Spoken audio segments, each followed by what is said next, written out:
బాబాయ్ వాళ్ళు చచ్చిపోయి అనుకుని పోయినాట ముసైతాను చచ్చిన నీళ్ళు పోయినాకు దీనికి మంచి రైట్ ఎందుకు పన్న వాళ్ళ ఎందుకు అనుకున్న వాళ్ళ ఈ చల్లదనానికి ఎండకు చేయలేక కన్నీకి ఓడిపోయి వచ్చిన గెలవలేక ఏం చేసావు 10 రోజుల నుంచి గణేట్ చేత నాతో గట్టించి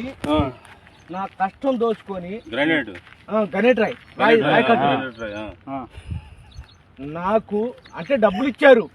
కానీ క్షమ